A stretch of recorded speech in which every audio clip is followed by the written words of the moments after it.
Okay, welcome everyone. I see that it is time for us to start. 12 noon Central Time and 1 o'clock Eastern, and we're all excited about the time change this weekend, right? Yeah. Uh, Although it doesn't seem to bother me very much anymore, uh, doing, especially coast to coast travel, it's just all about the same. Anyway, I am excited that those of you on the line right now can make it. We'll probably see a few more join us here. So we are recording this, and if those who didn't get to see it, if they want to view it, they can. And for those of you who are here in person and viewing this live, want to replay it or share it or whatever, you can do that as well. As I said in my email invite on sending this invitation out for the webinar, I just thought initially I'm just going to record one, and just make it on demand, and that way people could just watch it whenever they wanted to. But then I started thinking, well, it might be good if people could have a chance to ask questions. So that's why I'm doing it live. So you can ask questions. And I don't have just a ton of slides here to go through, which is really unusual for me. But anyway, we'll get started here, okay? And by the way, speaking of questions, okay, if you do have a question, probably the best way to raise that is just to simply type a message in the chat window. I'm going to type something in here right now just so you'll see it out there. And so on the left-hand side of your screen, I believe that's where yours will appear. There'll be a chat window right down at the bottom of that. You can type your question in, just send to everyone so that we can all see it, and that'll be fine. Unless there's really something that you just want to send to me, okay? And we'll just go that direction.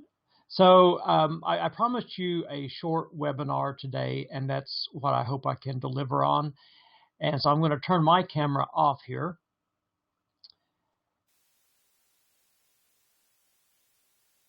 There we go. And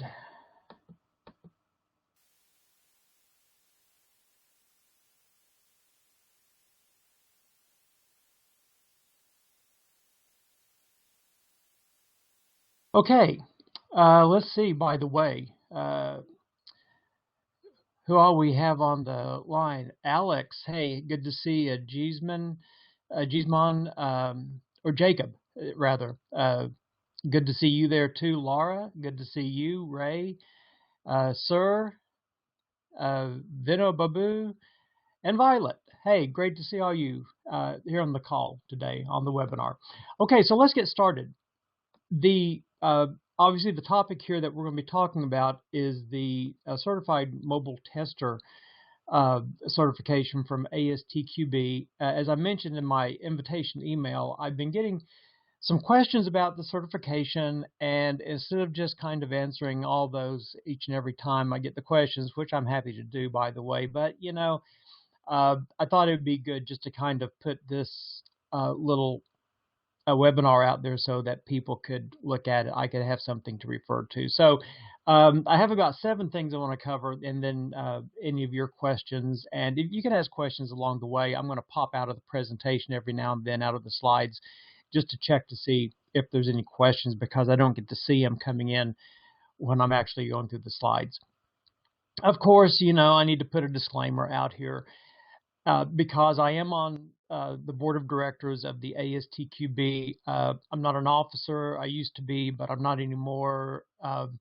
They said you're just too untrustworthy to be an officer. No, just joking. But I have my time filled with plenty of other things, and it's enough of a time commitment just to be on the board of directors. I'm also an accredited training provider through ASTQB.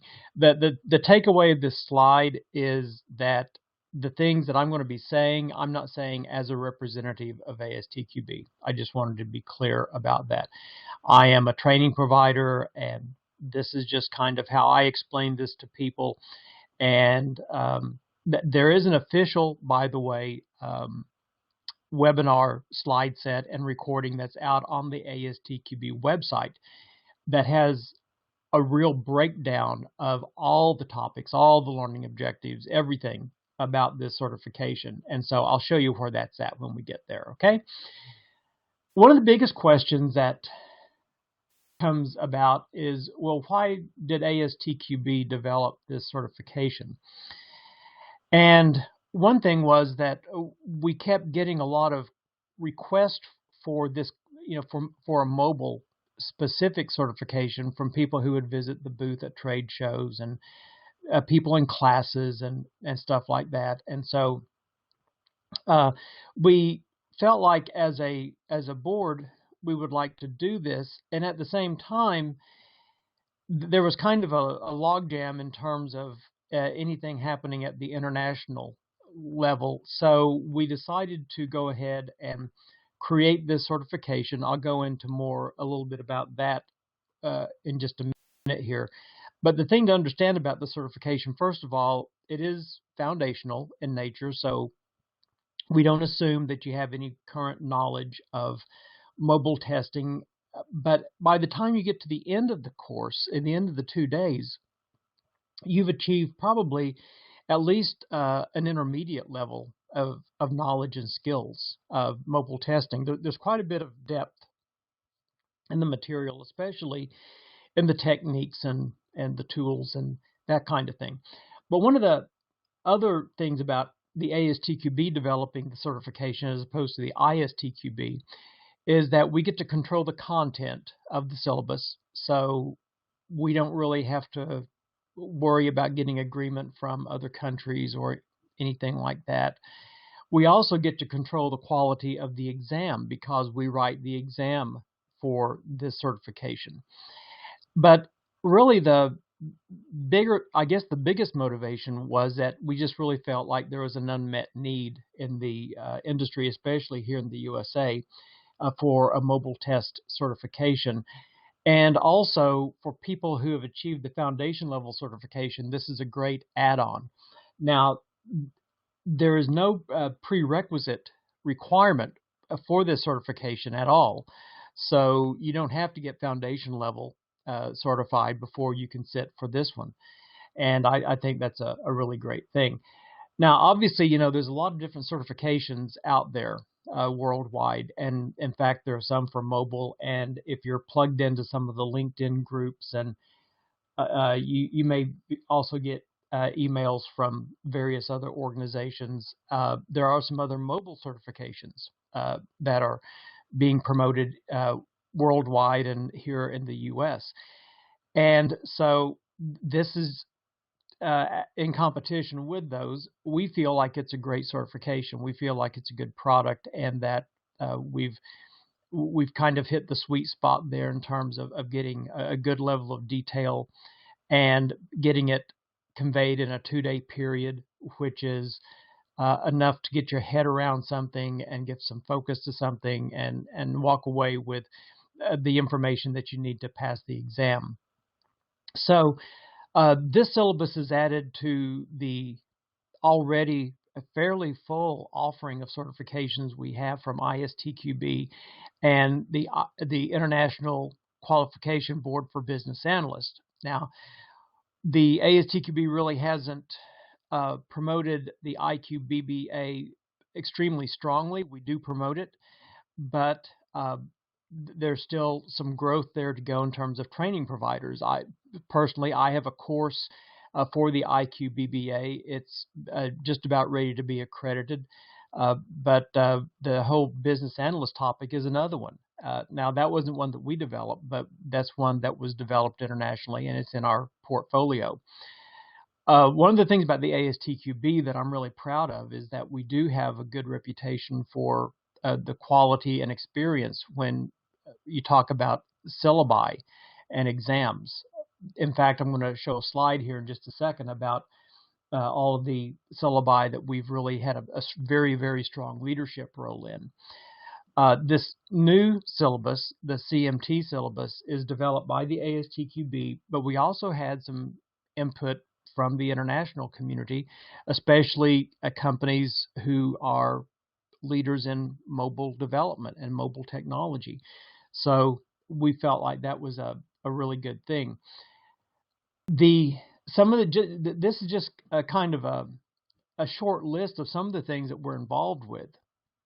And you can see here that we either have authors or chair people on just about all of the ASTQB certifications.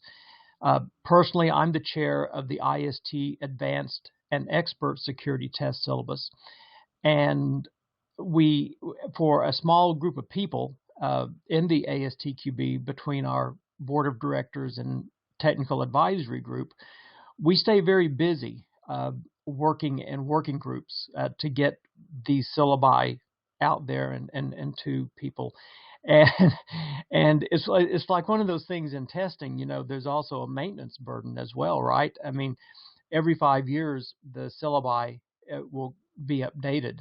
And so each one of these that you're looking at here undergoes continuous or maintenance at least every 5 years. Now I'm going to check to see if there's any questions. Okay, let me see here. I do have one from Jacob. Let me respond to that.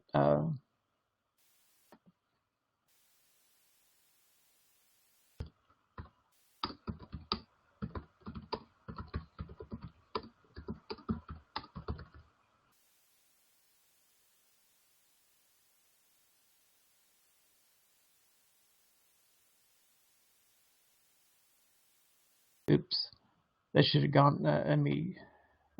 I want to send this one more time. Sorry about that.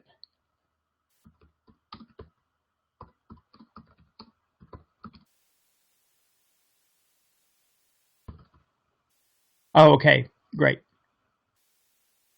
Okay, so if you do have any questions, just feel free to pop them in there. As I said, I'm going to come back and check every so often here. One of the things about mobile testing today, I just wanted to kind of give a very quick snapshot of kind of where we're at now.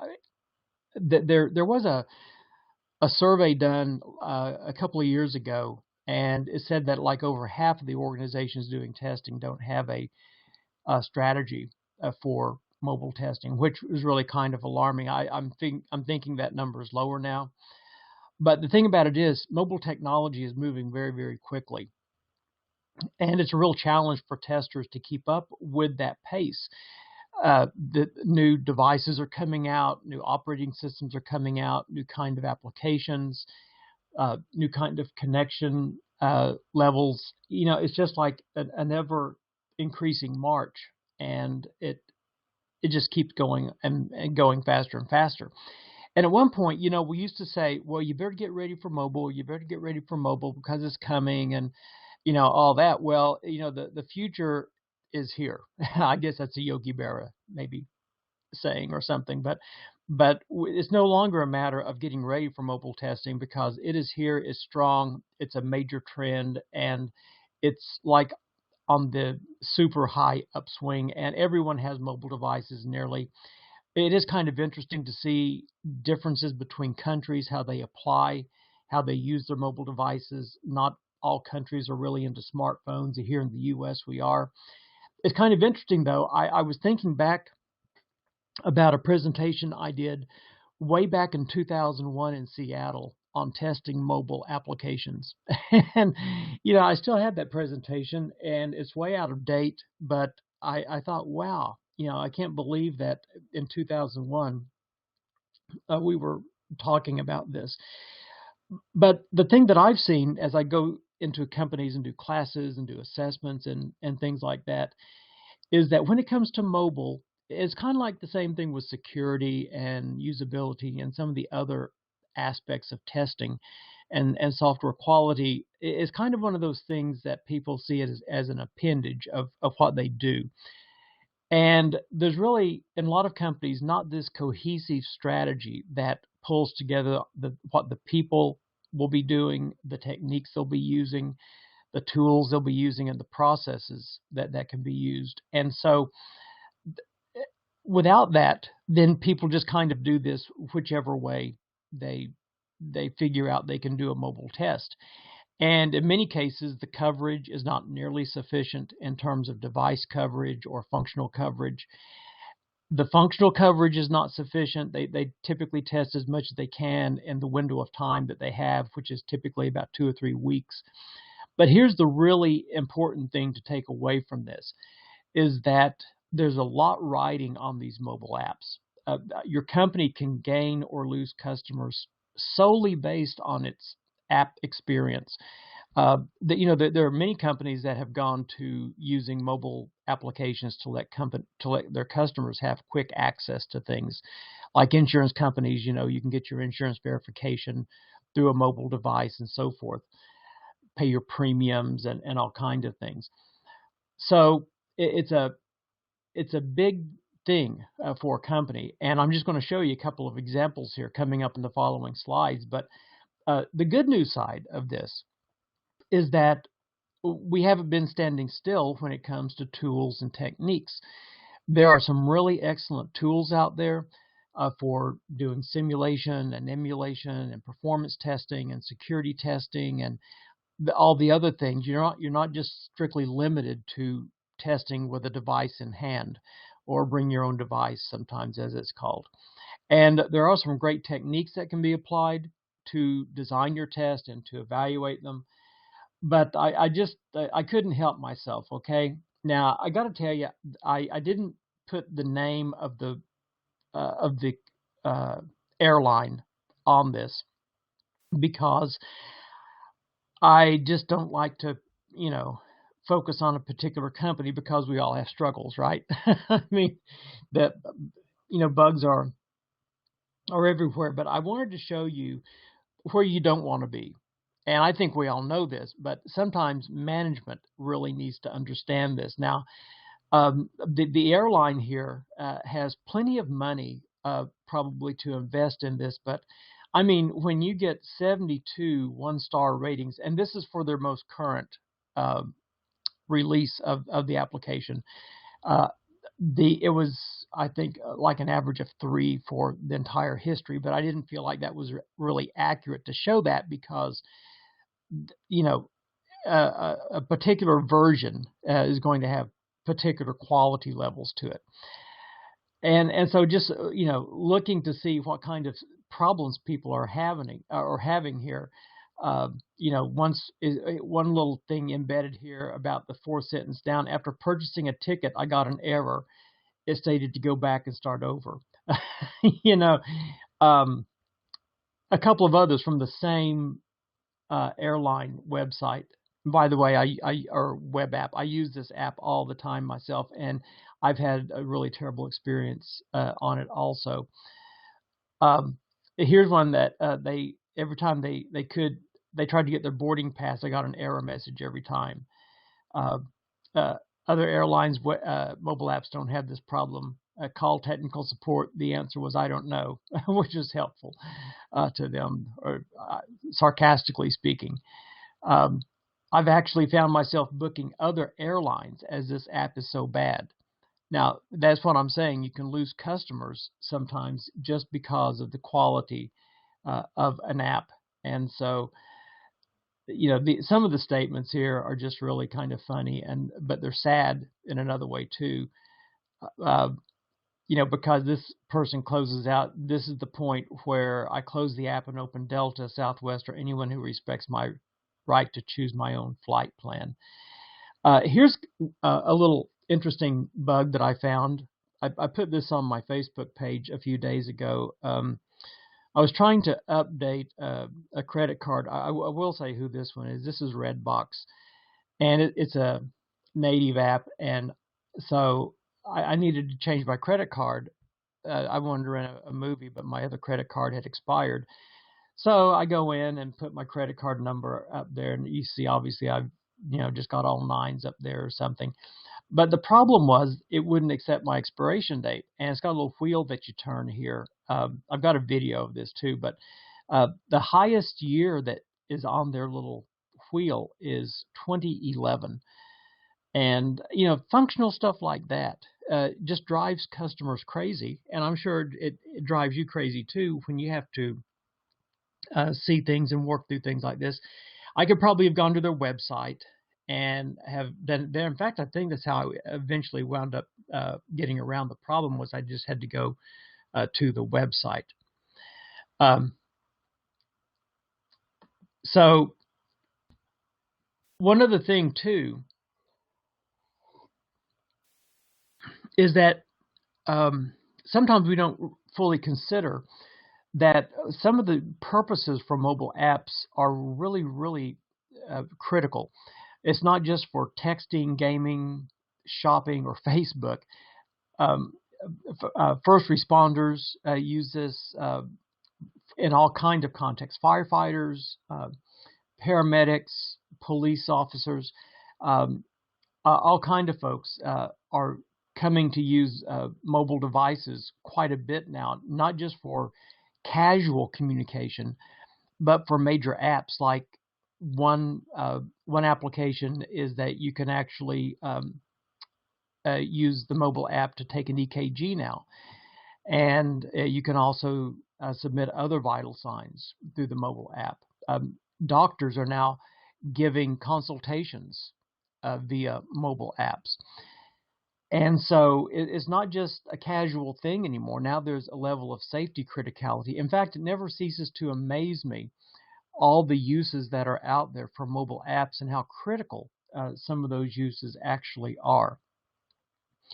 So the need is there, right? The need for high quality. I would be very safe in saying, and think that the data definitely backs me up on this, that the level of quality of software in general, I don't think has really probably ever been lower than it is today,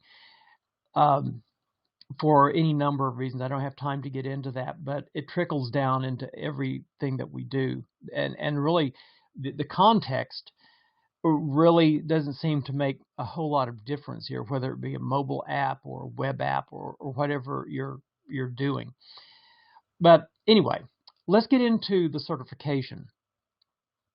One of the things that this does, as far as value points go, is it helps you as a tester keep up with probably the latest and greatest testing opportunity there is out there, which is mobile testing.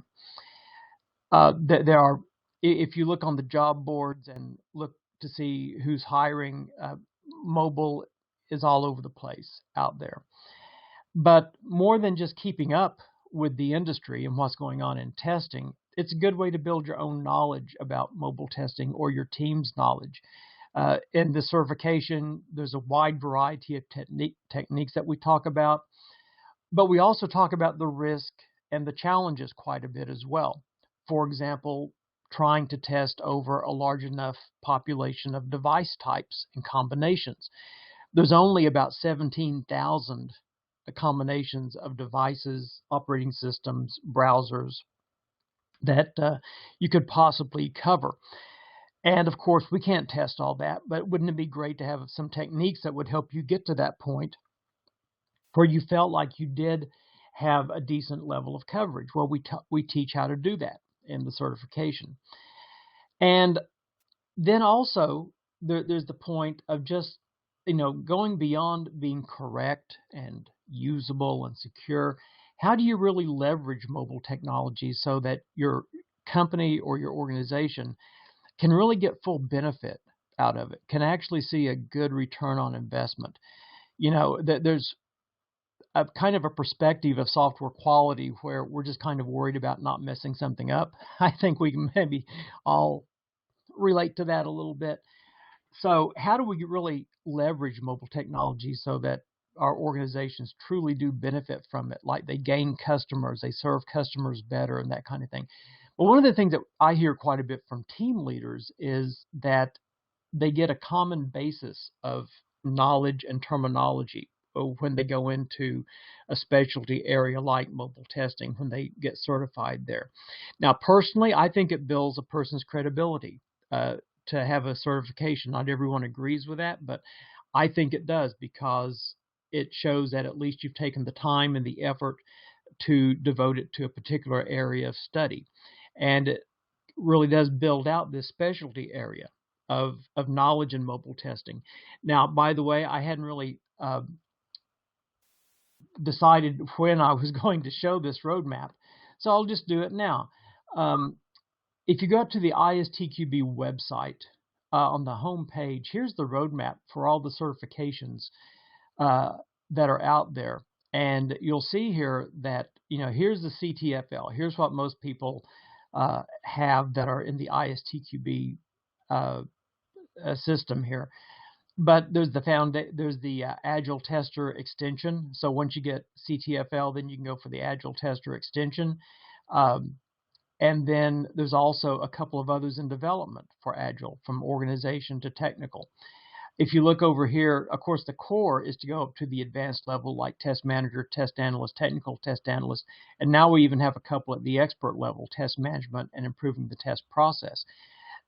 The area of specialist over here, we already have the automotive tester that's in development, usability tester in development, and model-based tester that's in development. And at the advanced level, as specialists, we have security tester. That's the team that I lead. And then we have test automation engineering. So if you're big into automation and want to have a certification at the advanced level there, that's when you can go for. Now, all of these have a prerequisite of being CTFL certified. Okay. So anyway, that's kind of the roadmap and kind of where things are going, at least that that we can talk about at this point. Now, the ASTQB, the website we were just on, that's the international governing body, and ASTQB is the national board of the ASTQB. And so the great majority of the syllabi that are out there in this whole family are initiated and they're approved by the ASTQB. This mobile certification was one that we decided to launch as the ASTQB because we do have that latitude to do that. We can do our own accreditations of training providers. We can create our own exams and so forth. And so we felt like the need here was strong enough. We needed to do it now. And so we just did it. And so let me tell you a little bit about the exam. Okay. There are 40 multiple choice questions. It takes an hour to take the exam. Only cost $150 US. And you can take it at any Criterion exam center, or if you brought someone in to do a training in-house, or even at a company if you do your own training. Let's say you get the syllabus and you create your own course, you can have the ASTQB come in and they will proctor a written examination there in your company. You need to have probably about maybe 4 people or more to do that. But for practical purposes, or you can find a public course. And I'm going to mention one that I have upcoming here in just a minute. But as I said, there's no certification prerequisites. Now, if you're wondering about the Criterion exam centers, I also get questions about this quite often. The ASTQB website, if you go to the Register Now button down here, and if you just go to the examination via exam center and see exam center locations, then this will pop up. And like, I'm just going to, you can see there's quite a few all over the country. In fact, they're worldwide. If you look under the countries, we have them all around the world here. So let's say with the United States, and let's just pick Texas as an example.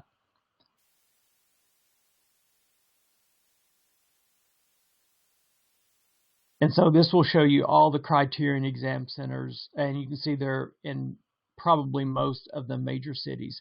If you're from Abilene or Midland, Odessa, don't email me mean things, but I recognize your city.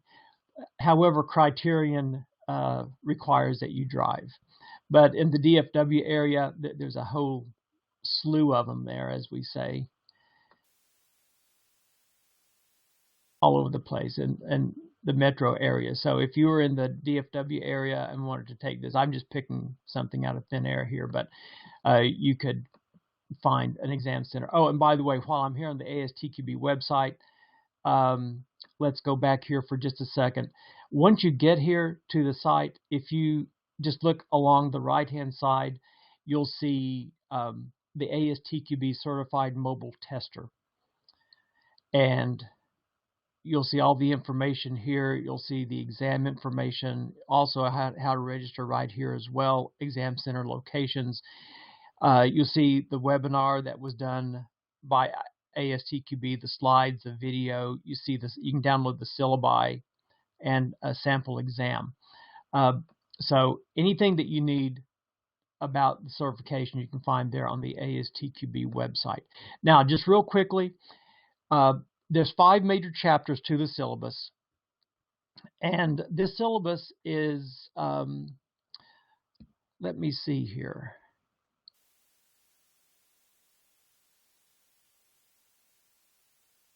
The syllabus is about 43 pages long, so it's not huge, but this is kind of how it looks. And when we look at the major chapters, you'll see they kind of flow in the table of contents. And what I'm about to show you on this slide doesn't get down into the details. So the reason I'm showing you this is so you'll know where to find those. You can either find them in the syllabus or in that other webinar session from ASTQB. So what we cover is an intro at first. By the way, the 75 minutes, those are the recommended minimal times that a training provider should devote to covering that topic. There's also test planning and design. Now, I know it looks like there's not much time spent there, only 60 minutes. That's at a very general level. We get into the details of test planning and design in Chapter 3 on quality characteristics. It's broken down between functional testing and non-functional testing, and that is 290 minutes. So, you know, that's over 4 hours of material there. In fact, almost 5 hours of material coverage just on functional versus non-functional test techniques. Chapter 4 is devoted to environments and tools. Once again, over 4 hours there. This is where we talk about the simulators, the emulators, test automation, that kind of thing. And then Chapter 5 is future proofing, where you are concerned with trying to make sure that what you do is not obsolete the next week or the next month, that you try to anticipate change so that new changes will not totally derail your projects. Now, one important distinction here I need to make, and haven't mentioned it yet to this point, is that the focus of the syllabus and the certification is on the testing of mobile apps, not of testing the device itself. We do talk about the devices, and we do talk about things like resource usage on the device and how the devices interact with the mobile applications. But the goal is not to test, for example, an iPhone or a Samsung phone.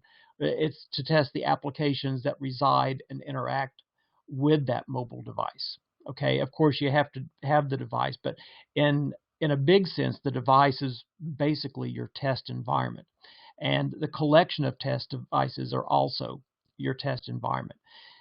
Now, the other big question that I get is, how do I prepare for this? Well, just like with all the other ASTQB certifications, training is not required, but we do offer it. Training providers like myself are out there offering training. You can self-study by reading the syllabus, and you, like I said, you can go to the ASTQB website and find it there. I don't know that there's been any books published yet. I don't think so. I know that the courses are available, and my e-learning course is going to be available probably next week. I'm doing some final testing on it right now. I actually have a class. This is my shameless plug that I mentioned in the email. I will be doing a public course next month, April 19th and 20th in Irving. We'll be giving an exam at the end of the second day. So if you want to know more about that, just go to my blog, randallrice.blogspot.com. By the way, that's where I'll be posting the webinar slides and the recording after this webinar. Like I said, my e-learning course will be available next week. That's at mysoftwaretesting.com. I'm sure I'm going to send out an email, big promo about that, and on my Facebook page and everything when I get that just about ready. Yeah, I'm almost there, but I can't just release it yet because I have a little bit more testing to do. You know how that goes. And the accreditation of my courses is in process too. So I'll probably do an early kind of special offer on that e-learning course. So anyway, that's the skinny on this. So I'm going to open it up now to see if you guys have any questions here. And I'm going to go to the question page. Oh, okay. I see some. Is it automotive tester or automation tester? Let me go back to the, yeah, it's actually automotive, Alex. It's a big thing in Germany. Okay. That's all I have to say. That's all I know about it, is that there's a big push from the folks in Europe to have that certification. It'll be kind of interesting to see how it goes. Now, so there's not a foundation automation tester, but there will be the advanced. And Laura, are debugging tools discussed?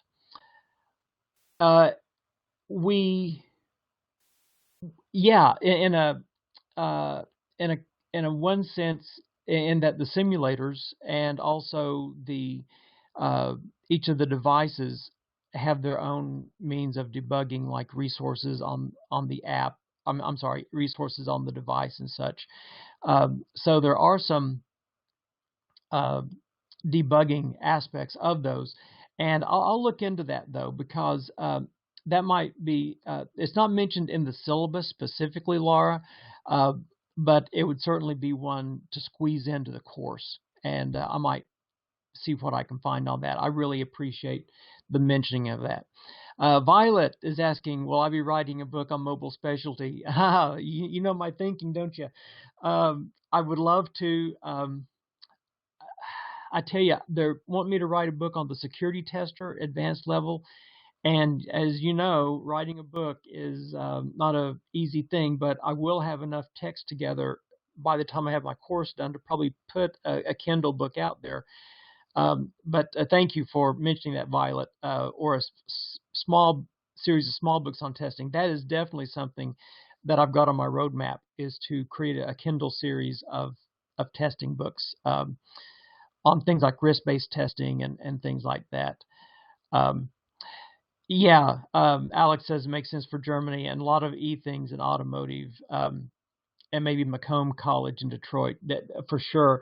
In fact, the whole origin of this tool, now it's called Testona, it used to be CTEXL, was testing integration in automotive devices, and there's even a language that they use for automation in automotive. I know it's a little bit confusing. And then Ray has a question. What's the approximate cost of taking a course? The public course is going to be $1,500 per person. That's the live one. The e-learning course, I'm still trying to settle on a fee. I'm probably, one thing I'm going to do is I'm going to separate the exam cost from the course cost, because some people, their companies won't pay for the exams. They'll pay for the training, but they won't pay for the exams. So I'm going to separate that out. And I haven't really decided on the e-learning cost yet, but without the exam, I'm thinking somewhere 500 or less. Okay, that's kind of where I'm at right now, and there could be a special. Let me rephrase that. There will be a special when I first introduce that out to the market. So if you're on my newsletter list, Ray, then you'll get that notice. Also, if you check next week at mysoftwaretesting.com, details will be there too. Oh, Violet, your follow-up to Macomb College in Detroit, affiliated with ASTQB, you think? Okay. Yeah. And Alex, too many embedded devices in new cars for sure. And you know what? Now cars are starting to drive themselves, right? And I think I meant to put this on Facebook, on my company Facebook page, but I think there's been the first accident that can now truly be chalked up to a software defect in a self-driving car. I'm sure I saw that headline last week. Uh, a lot of embedded devices. I don't know how many millions of lines of code now in a car, and ironically, um, a lot of that has to do with entertainment systems and even now networking within the cars. Of course, Bluetooth has been out in there for some time now, but now they're talking about integrated Wi-Fi and all kinds of stuff. Not to mention how it all has to work together. You know, I just go to my old 49 Plymouth and all I have to do is turn a key and have a spark and I'm going. But anyway, I do have a Prius too, and that scares me sometimes. It a lot of technology there, right? So yeah, that's the driver. Pardon the pun. On that, on the automotive tester. Okay, any other questions out there? I'm sorry to be getting kind of loopy here. It's Friday, though, you know. Um, Violet did confirm that, yes, I did see that headline. How deep did the courses go into the how-tos? For example, hands-on Appium testing. Great question, Ray. I just mentioned Appium in the course, okay? To actually get into the nuts and bolts and usage of Appium, you're going to be integrating with Selenium, and it would be more than I could really get into in a course. And one of the other issues is that in the certification courses, um, it's one of those things where people they only want to know what to expect on the exam, and that's not going to be, you know, that level of hands-on is not going to be the exam. It does give me something to think about, though, in terms of maybe adding it into my Selenium course or something like that, or maybe having a little micro learning course on hands-on with Appium. That's a really good idea. I appreciate it. As the course stands right now, it doesn't, though. And Violet asked, do I have a manual choke on that Plymouth? I do right now, but it actually does have a thermal choke on it that I'm trying to get working again. So I have a Selenium course. Yeah, the thing about it is, Ray, it starts out with Selenium IDE, gets a little bit into WebDriver, and I need to go deeper into WebDriver. Okay, is one of the big issues there. And once I start getting deeper into WebDriver, then, as you know, there's like so many different implementations of that, like with Visual Studio and with Eclipse, and it's just like, gee, you know, where do you stop? And so anyway, but I'm going to try to figure that out because I have identified a real demand for that. So Selenium is on my list of things to develop out even further than I already have. Now I don't have that in e-learning though, Ray. That's one of the problems. I've been spending so much time on the security and on the mobile that's just one of the things that's kind of fallen off the list, or fallen off my burner there. I need to get back to it. And Violet says, do you ever offer courses specific to a single company? Just curious, or would that be too specific? Yes, I have, and I've kind of regretted it because because it's a big investment of my time, and if I prefer to not be paid for specific courses. However, I have developed specific courses for specific companies where they wind up owning the course. Uh, Now, the ones that I do on my own nickel, thinking that I can resell them in the future, those are the ones that really haven't been all that profitable. But, you know, sometimes I do offer courses and develop courses to specific companies, but I always customize courses into companies. So maybe that's a better way to answer that. Limited customization with me is always either free or very reasonable. I don't charge a big customization fee typically. So great questions, folks. I really appreciate it. We're at the 45-minute mark, and I promised a short webinar. So does anyone else have a question that they'd like to chime in with, or anything that anyone else would like to bring up right now?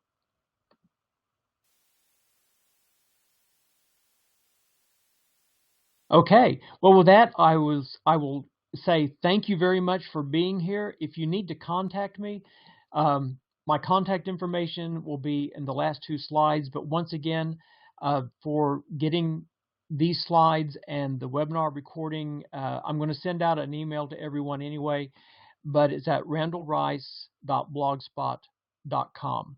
And give me a little while this afternoon for the video to process, and then I'll have those out there probably at the very end of today. And so, hey, thank you, Alex. Alex said thank you. It's been very informative. I appreciate it. And thank you all for attending. I hope you have a wonderful weekend. Whatever it is you have planned this weekend, be careful, be safe, and we'll talk to you later. Thanks a lot.